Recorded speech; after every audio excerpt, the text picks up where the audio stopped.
السلام علیکم ورحمۃ اللہ وبرکاتہ۔ امید ہے آپ سب حضرات خیر و عافیت سے ہوں گے۔ اللہ تعالیٰ آپ کو شاد و باد رکھے۔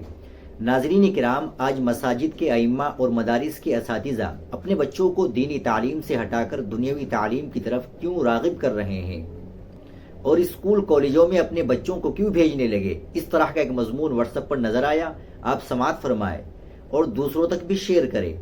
جب مسجدوں کے اماموں اور مدارس کے مدرسین اور علماء کرام کو ان کے حقوق ادا نہ کیے گئے تو انہوں نے اپنے بچوں کی تعلیم کا میدان بدل دیا۔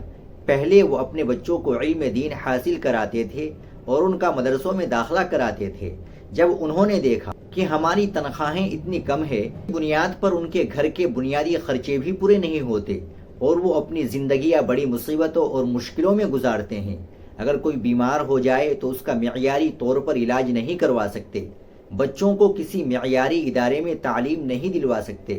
اگر زندگی میں کوئی ناگہانی پریشانی آ جائے تو اس کا مقابلہ کرنے کی سکت وہ اپنے اندر نہیں پاتے، تو وہ اس نتیجے پر پہنچے کہ ان کی زندگی تو جیسے گزرے گی گزر ہی جائے گی، لیکن انہیں کم سے کم اپنے بچوں کے مستقبل کو محفوظ بنانا ہوگا۔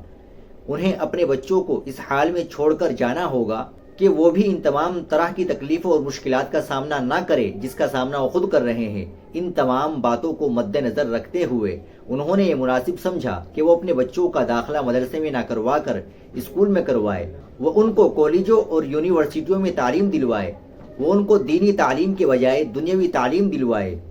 ناظرین کرام، یہ مضمون رات ایک واٹس ایپ گروپ میں دیکھا تو میں نے آپ کو پڑھ کر سنا دیا۔